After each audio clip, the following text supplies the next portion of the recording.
Welcome to Creative Piecemeal Podcast, a podcast for creatives. I'm your host, Tammy Takeishi. Join me for compelling conversations with artists, actors, authors, musicians, and other creatives about the impact of the creative and fine arts in their lives and our ever-changing world. Thank you for listening.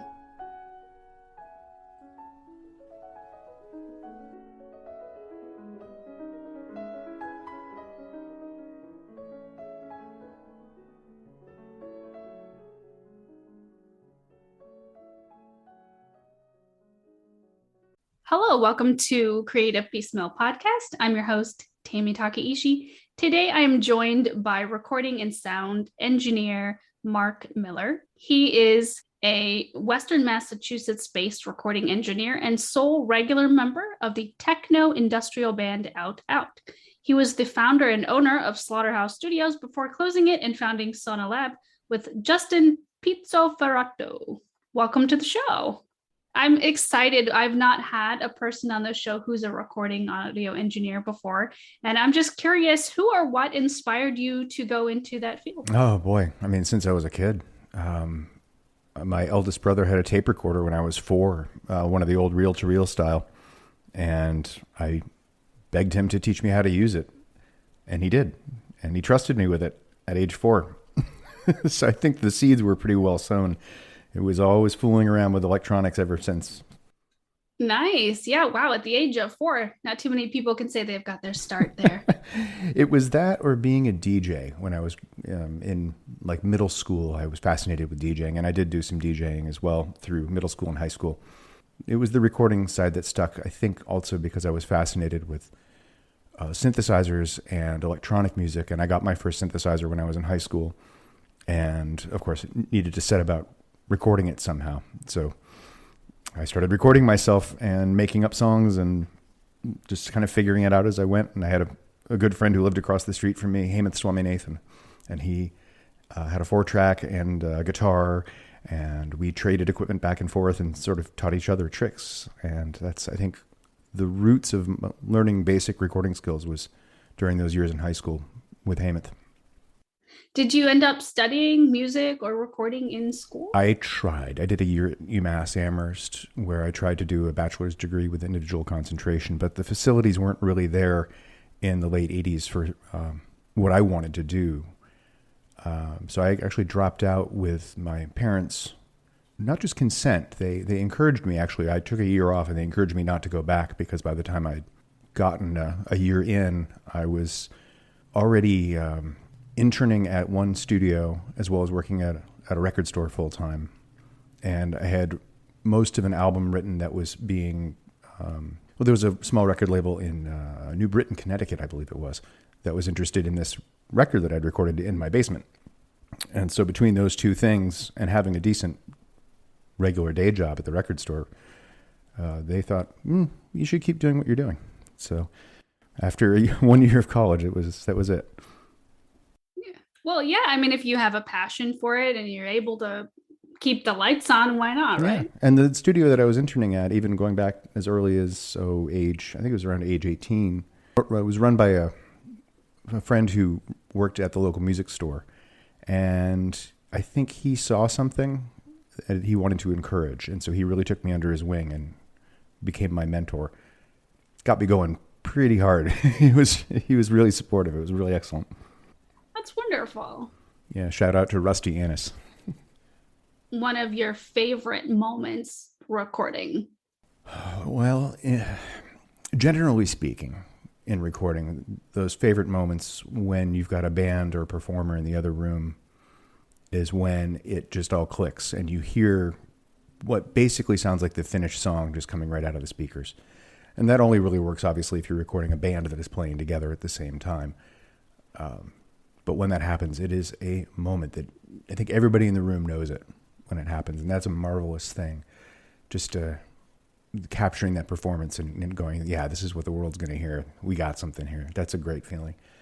A specific feeling, boy, there's so many memories of just like the anticipation and excitement of working with an artist that I admire and respect and having it work out and the personalities really clicking is always very satisfying too. That's a lot of it too, is there's, aside from the creative side of things, there's a lot of interpersonal relationships that get built when you establish a relationship with an artist or a band.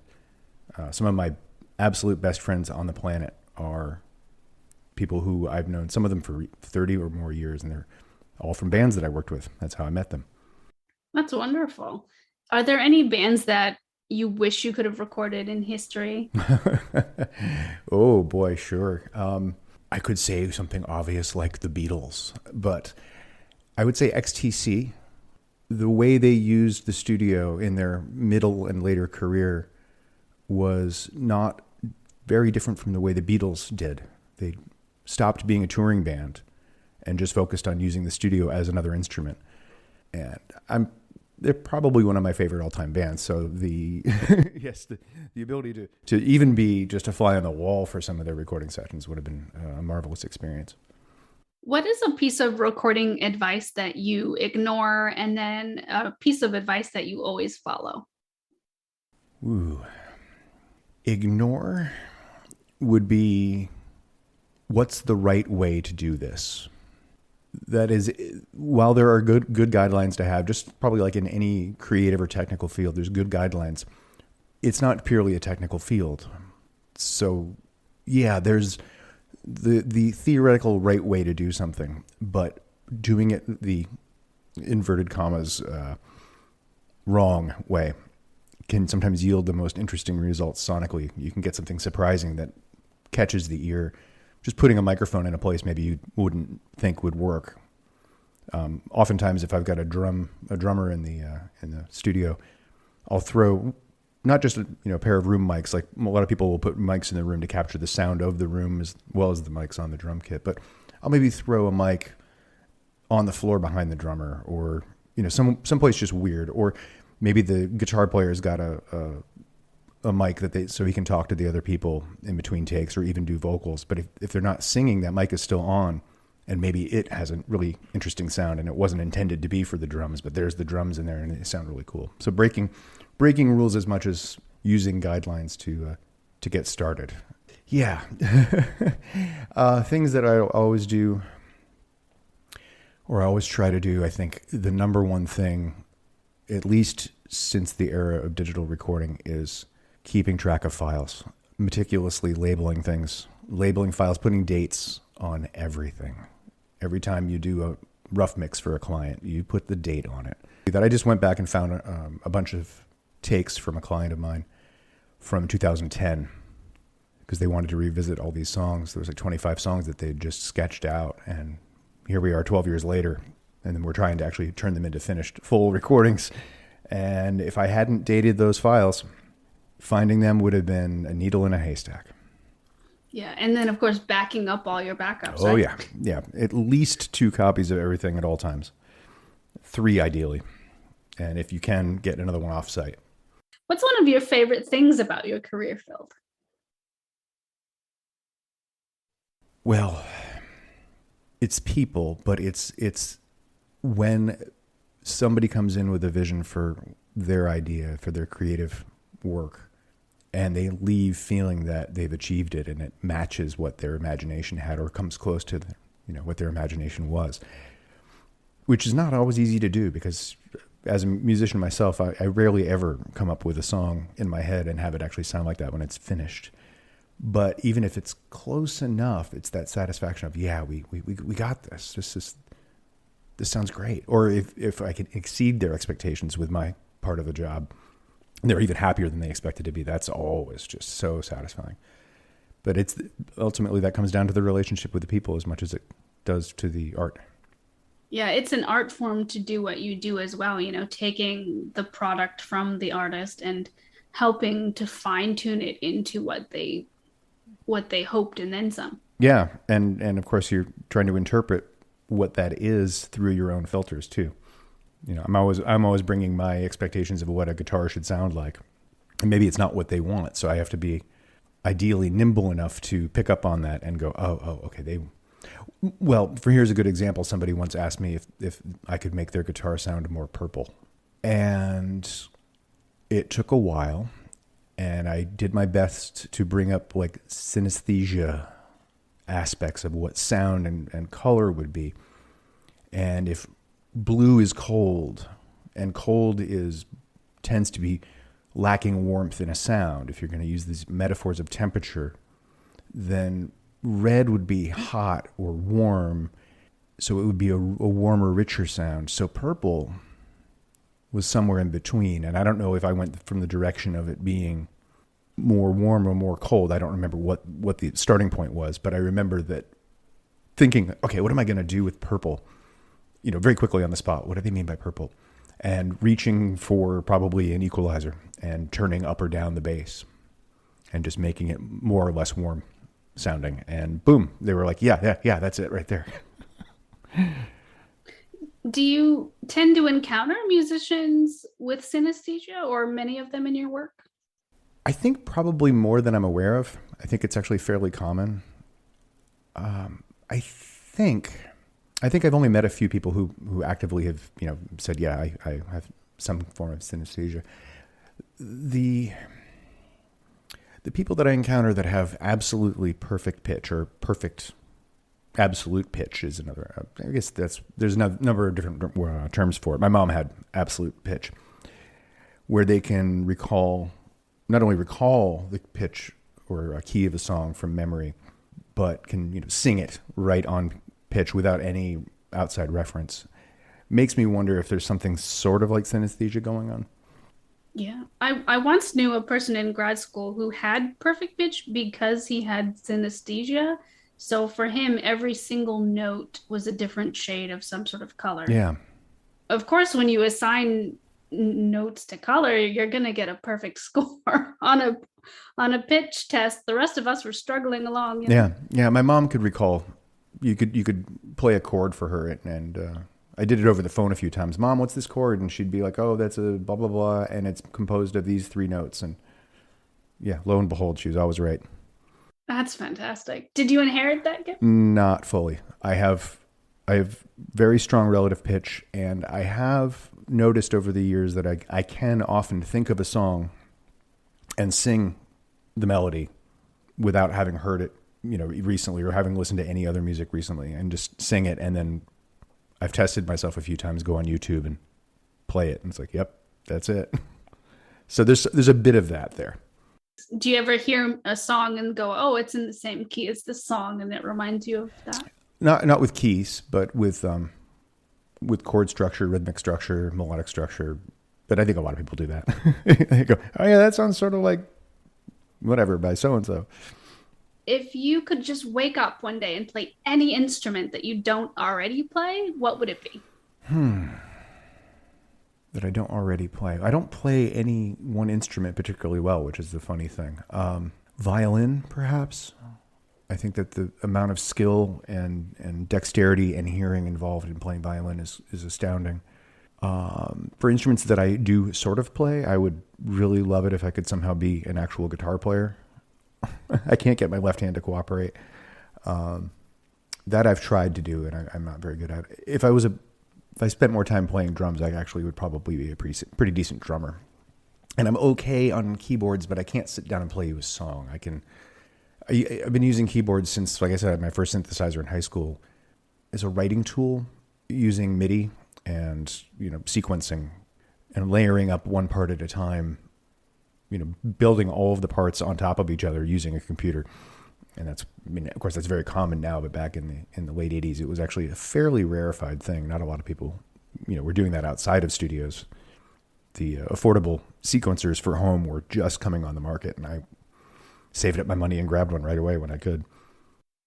So does that mean you were influenced by some of the minimalist composers and electronic composers of the time? Definitely. For minimalist composers, Steve Reich, Philip Glass, for sure, John Cage. For electronic music, going back to some of those like Odyssey Records collections of electronic music with like Pauline Oliveros. Actually, Steve Reich was on a record with Pauline Oliveros in I think the late 60s.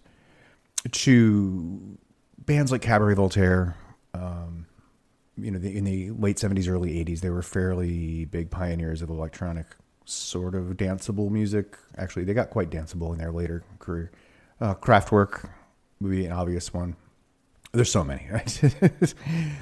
Having three older brothers who all gave me records and things growing up, and all of them significantly older than me. My youngest brother is 8.5 years older than me, and then they go up from there. There was a lot of different stuff being given to me at Christmas, like getting a Residence record in 5th grade was a was a treat. Do you still have quite the collection nowadays? Oh yeah. Between my wife Elizabeth and I, our vinyl collection is probably somewhere between all of the singles and LPs is probably somewhere around the 4,000 or 5,000 unit count. And CDs is probably in close to 3,000. And I've whittled down the CD collection. The CD collection at one point, I think I had about 5,000. But for some reason, I just started selling some of them off because I was like, wait. Well, I think a lot of it was when I was working at a record store for 6 years. I was taking home stuff all the time. And oftentimes it's like, yeah, I'm not really listening to this anymore. But I've managed to still keep 2,500 or so. So wow. I thought I had a lot of CDs. Woo. Finally, someone who has more than me. I don't feel so bad. What do you have, 1,000? Around there, yeah. That's perfectly respectable. Of course, for a musician. Yeah. So speaking of music collection, if we were to rifle through that, what are some of your absolute favorite records, albums, CDs? What would we find? That's a very tough question to ponder. Well, XTC, for example. Not every single thing they've ever released in every version, but I have multiple copies of every record in various formats from them. I have a lot of Einstein and Neubauten, that German band. I guess they were called Industrial at one point, but I think it was because they were banging on shopping carts early on in their career. A whole lot of Todd Rundgren, a lot of Cabaret Voltaire. Those are all very important parts of the collection.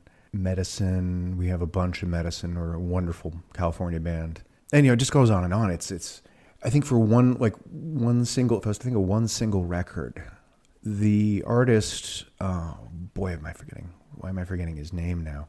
He put out a record of all covers of A Bicycle Built for Two. So every song on it is all versions of Bicycle Built for Two. Everybody from Mark Mothersbaugh of Devo to Katy Perry to just you name it. It's absolutely mind-numbingly wild. And it was a limited edition of, I think, 999 copies. Mark Ryden. That's it. The artist Mark Ryden. And so it was an art project, but it was a music project. So the cover is gorgeous, printed on beautiful paper or cardstock, or that's actually a board stock, old school style 60s type cover, and colored vinyl, and super limited numbered edition. And Elizabeth found that for me one year, I think for birthday or Christmas. And so something like that would be what springs to mind as a prize piece in the collection. Not a record I can listen to every day, because you hear Daisy, Daisy over and over again in all these different ways, and you feel like you're losing your mind kind of, or somebody slipped you something in your drink by the time you hit the end of side one. But that kind of stuff. Yeah. The oddball things. Yeah, no, completely. There's so many great musicians and artists out there that can really respect what they do musically. You may not be able to listen to it every day, but you can definitely respect where they're taking the art form of music. I recently was told to pay attention to Billie Eilish, who she hadn't really hit my radar, but there was a particular production aspect of one song. I think the song Zanny, and boy, it's so well recorded and so weird and interesting. And you want to talk about breaking rules, the way the chorus, they distort her voice is not only, it's not just distortion like you would think, oh, we just ran it through a distortion pedal or something. It's manipulated. And I think I figured out technically how. I'm not going to bore you with it, but it's pretty amazing just how they make her voice and the bass interact and create this distortion. It's astounding, and it's a really cool song. Now, is that a record I'm going to listen to every day? I don't know. I listened to a few other songs on the record and was like, yeah, this is good, but it's not something that grabs me personally. But as an engineer, it's good stuff. I think it's her sophomore album that I own, and she's one of a few modern day younger artists that I am more than happy to support because, she's breaking rules and writing her own music. And I have a lot of respect for people who write their own Yeah. music as opposed to just getting things from the reps. Which is the mainstream, the mainstream major label way. Is there's a whole lot of stuff going on in the background with A&R. And it's her brother who's the producer. So Yes. yeah, major respect. I will definitely revisit her material at some point because I have a sneaking suspicion it's going to grow on me. But like I said, it's not something that would normally stylistically grab me. But the door is open now because of that, because of that song. Yeah. She definitely has an interesting style, and it's refreshing because you don't hear very much of that sort of thing from either an audio standpoint or even just a musical Yeah. standpoint on the radio. Yeah, it's way outside of what we would consider to be contemporary pop. So switching gears a little Sure. bit, how has your life in the creative arts been different than you imagined it would be? I'm not sure if I knew what I would have imagined it would be. Aside from the fleeting moment where I thought maybe I might be a performer on stage, the rock star dream, which I really quickly realized it was not going to happen because the concept of touring became repellent to me. I don't mind playing live shows, but the concept of pulling the rug out of one's life just to go on the road. And there's a long story behind that, but it has to do with a label wanting me to go on the road and not having enough money to even provide hotels for me and the band, and asking if I owned a tent. Okay, so enough of that. Aside from that not working out the way I briefly imagined it might, and I'm okay with that. The recording career side of it is kind of what I imagined it would be. I certainly had no expectations that it was going to make me rich. And for almost anybody in this field running a recording studio, unless you started with money, you're not probably going to have a lot of money. It's just not, it's the rarefied studio, even a really busy studio like ours, that actually is like just raking in the dough because people can't afford to pay the rates that would make you that kind of money. It's hard to justify it when people can also just get a laptop, a decent interface, and record at home. And we work with a lot of people who do that. We collaborate with home recordists, so we're doing a hybrid of studio and home recording, and that's a wonderful thing for budget. So it wasn't anything about getting rich, that's for sure. But owning my own studio, and I'm on my second business and third physical studio since 1994. Well, that was kind of the dream starting around the time that I entered UMass to try to pursue this. Was like, I'm going to own a studio. That's what I'm going to do. And it happened. It happened because one of the studios I was freelancing at, Slaughterhouse, two of the owners wanted to get out of the business and the third one didn't. And I had been freelancing for them for a couple of years, and he and I got along like a house on fire. We're still friends to this day. And he's like, well, let's do it. Let's team up. And we did. And he now actually owns a very beautiful studio not too far from where mine is, called Spirit House, with engineer Danny Bernini. So Paul McNamara and Danny Bernini, a shout out to them. They do wonderful work, and their place is gorgeous. But yeah, it kind of worked out actually for the most part what I expected. I didn't expect that I would become a mastering engineer. That happened by accident. After about 5 years of doing it because people were asking me to do it, they were asking more and more and more. And eventually I said, oh, I guess I'm a mastering engineer. And now that's about between a third and a half of what I do. And I didn't even think that would be something that I would even consider. And I actually really enjoy it. Nice. Can you explain a little bit more about what that means and how it's different than what you usually do? Well, as opposed to session recording, where you're recording an artist or a band and perhaps multi-tracking a bunch of instruments and mixing them down to a stereo mix. It's the stage after that. It's the final stage before production or distribution of a song or an album, where you take the stereo mix and ideally with perspective, so in a different studio, on different speakers, maybe with a different engineer, ideally. Most of the time, at least if it's going to be the same engineer, like if I master something that I've mixed, I'm going to do it in a different room. And I have designed a different room for mastering for that reason, different perspective. And for me, ideally on a different day. I'm not going to mix and then master the song in the same day most of the time because I have no perspective. I've been listening to the song all day already.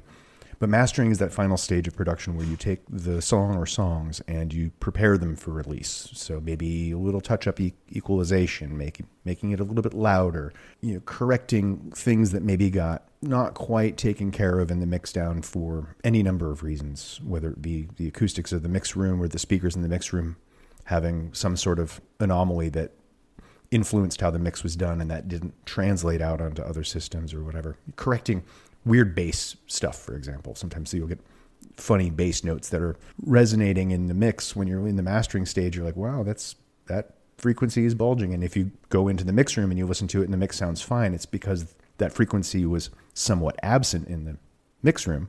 And so whoever's mixing the record is compensating for that absence of the frequency. It's an acoustic treatment usually issue. There's no such thing as a perfect room, although there's a lot of really nicely tuned rooms, but you start getting a lot of expense in really, really acoustically flat rooms. Nice. You said you didn't imagine yourself doing that, but what are some other surprises that you've had in your career that have been a pleasant surprise? People want to work with me. It's always a pleasure to get a call or get an email, particularly if it's a referral. And so-and-so told me I should come to you. Even though it's not really a surprise anymore because I've been doing this for 30 years. Well, yeah, about 30, professionally about 30 years. It's not really a surprise because I've managed to be doing it this long. It still is pleasant. And starting out, scraping to get bands to work with you, dragging your 4-track to somebody's dorm room so you can record their band in a dorm room just so you can get the experience. And then having that band go, hey, we're going to go into the studio. Would you come in with us? Yeah. Sure. Just to kind of be there because they know me and trust me. And that was, when I was like 18, bands started doing that. 18, 19. Yeah, that's a really good thing. I mean, other than that, the only real big surprise in my career has nothing to do with recording. I've always dabbled in graphic design. And when Elizabeth and I started dating, and she has her arts and literary journal, Meet for Tea, her graphic designer needed to leave, needed to move on. And he had been working for free because he just loves the idea. And he was doing this magazine, layout for her.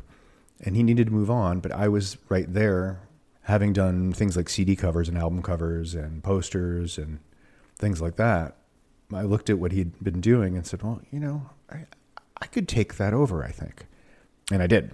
And I've been designing the layout of the magazine for every issue since, which is going on 12 years, I think.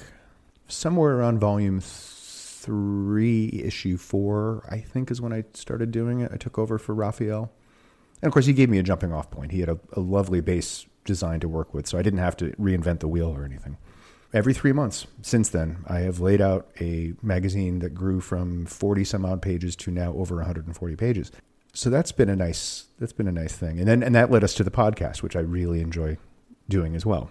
And that's of course based on Meet for Tea and its contributors and artists that we've worked with and musicians that we've had play at our shows. Oh yeah, we always do a release show every 3 months as well, with live bands and spoken words. So there's a lot of production involved in this thing, and that's been a huge part of my life for the past more than a decade. And of course, I didn't see that coming. That just landed in my lap. Sounds like it keeps you pretty busy, though. Oh, yeah. And speaking of different projects, if you had no budgets or barriers, what do you think you would do? What would you want to do? Well, if I had no budgets or barriers, I would definitely write more of my own material. The main thing that constrains me there is time, and time is constrained by having to earn a living. I think that's probably the standard story for probably most creatives. Yeah, I don't know if I would, if there's much I would do differently. I'd just do more of some things. Definitely my own music. But I just went through a phase of releasing, I think I released 5 albums and 7 singles in like a 4.5-year period. Just a whole wealth of material that had just been building up, and I finally just managed to finish all this stuff and get it out. And that was up through 2020. And this year, 2021, I didn't do anything of my own. And that's okay. I think after an output like that for about 5 years, it was like, okay, I could take a break. A common stereotype about being a musician that you hope to break with your work. I mean, there's certainly stereotypes about the glamour of it all. And sure, there can be glamour in it, but for the most part, it's work. I think there is a stereotype of you go into a studio, you perform a song, and the record is done. And for most records made today, that is not how it happens. It is not live all at once, although it does happen. But yeah, I think the glamour of it. Okay, here's an example. Is when the whole piracy thing was really taking off, I saw a lot of people arguing, including other musicians a couple of times, musicians who were paying me to be in the studio, arguing, for example, that Metallica, who were very outspoken against piracy, well, they've already got enough money. Why should we pay them any more money for their music? They've already got enough money. And it's like, well, first of all, how do you know really? Second of all, and that is your call to make, tell me how you're qualified to make that call that they have enough money. It's not like it's Jeff Bezos, who clearly has enough money. I mean, enough for a lot of people. And so I think there was a big myth about famous musicians not needing to be respected and have their art and their work respected. And of course, where we are now is we've gone to the point now where piracy is kind of a dead issue because we've got streaming, and streaming is basically free. I mean, $10 a month for all you can eat. It's basically free. I find I have very mixed feelings about streaming, and I'm not going to get really too far off into that world. But people don't value the work in the same way anymore. It's not. It still costs a lot of money to make a record, and just, you can make a record on your laptop at home. Yeah, but tell me how many songs that really succeed, that really catch the public's attention, particularly enough to make that person a living. Never mind the fact that it's hard to get paid from a recording anyway. How many of those are actually made on a laptop at home? And I might wager that Billie Eilish is probably largely on a laptop at home, but I think they probably take advantage of a facility as well. And if they don't, they're an example of you can do it at home. Sure, it's awesome. Yeah, I think it's the myth that music really is somehow this thing that shouldn't be rewarded for being listened to. A penny a play, or in case of something like Spotify, I think I get paid 0.4 of a penny a play. There's no way you're going to make a living except for the very rarefied top percent of artists are going to make any sort of living on streaming. And the top percentage, I'm going to wager, I guess, is it's in the single digits. The rest of people are just going to, I think I get $50 a quarter in streaming royalties, which I think is actually kind of amazing, considering that my music is not exactly, household name. I'm pretty happy with that. I never really thought of that about streaming, because it's everywhere. While it's a great place to discover new artists, I always try to go out and buy, whether digitally purchase an album or physically purchase an album, when I really, really like the music, so that I'm supporting the artist. But like you said, even recordings, that's not where they make their money. Isn't it usually in concerts, right? Ticket sales and merchandise, T-shirts, physical goods. Yeah, that's where most of it is now. I have seen a trend recently of more people talking about, I heard it on Spotify and I went and bought it on X, Y, or Z. Like I went on Bandcamp and bought it. Bandcamp is wonderful for that. And as a consumer, as a music listener, I love the convenience of streaming. I wouldn't have listened to Billie Eilish if I didn't have access to that record via streaming. It just wouldn't have been easy for me to get my hands on otherwise. So it has its upsides. I mean, for the consumer, it's absolutely a fantastic time to consume music. But it's just, if it doesn't get better, it might become a bit untenable. You're just going to have more and more broke musicians and fewer and fewer making the really big bucks. And it would be better if there was essentially the middle class to musicians. There's no real middle class to musicians right now that I can see. And it's a big goal. Well, like everything, there's no middle class. Yeah. And I think, even in the like Mozart times, you had a few really successful musicians, and then you had people who died penniless despite how prolific they were. It's unfortunate. Just historically, musicians are not always treated with the respect that are deserved. Yeah. And it wasn't even perfect in the heyday of record labels, which we had many decades run of that. My own example, in the early 2000s, I started putting out my own records. after having been on a couple different record labels. It sort of seemed like, oh, I can just have a go at this myself. The CD Baby was a new thing, and so getting distributed to iTunes was suddenly an option. And they would sell physical product. And I, of course, could sell physical product on my website, which I did have a website for my music at that point. And back then, I could press 1,000 CDs and move a fair number of them. I wouldn't need to press 1,000, but if I press 500, they cost almost the same per unit. So it's like, well, why not have more and have them? To this day, I still have several hundred of a couple of the titles. But I was able to move hundreds of copies on CD, and almost all of it directly from my website. Now, when I put on a record on a physical disc, I'll print 100 to start. And a couple times in that last run, for the past 5 years, a couple times I had to press another 50, of which one of them, I think I'm out. So I managed to move about 150 of one of the titles. But, it's okay. But it's certainly, not going to make me a living. Of course, again, I don't tour. Somebody right now is hearing this and going, well, if you toured. Yes, if I toured, I would also probably not be able to have the career I have, because touring and running a full-time studio are basically incompatible. You kind of have to do one and then stop doing the other. I don't think I can juggle it. I don't think that would work. Plus, I'm getting too old to tour anyway. The tour life, I hear, is very difficult at any age. Yeah, I respect. I have some fairly well-known friends, to put it subtly. Maybe not close friends, but good acquaintances, at least decent friends who are quite well-known, and all of them older than me, at least by a few years, if not a decade, who still tour and do large shows. And I have the most respect for that. And they love it. But they're also of the echelon where their music that they make is their living. They are of that echelon. So they've managed to cross that threshold, and actually with all of them crossed it quite some time ago. But again, that's the exception more than the rule. Right, of course. One last question for you. In your own words, what does living a creative life mean to you? It is a good question, because it's not easy to answer. Or is it easy? I don't know any different. So what does it mean? I it's this or do what? I don't think I could. I have no plans on retiring. As long as my ears hold out, I'll do this as long as I can do this. Or unless something changes where it's just no longer a viable living, which theoretically could happen. But people were predicting the death of studios back in the 80s and 90s with home recording technologies then, and it didn't kill me. If anything, it opened up new avenues for business. So creatively, yeah, I can't imagine doing anything else. I guess that's the best I've got. Yeah. It certainly makes a life worth living. Definitely. For sure.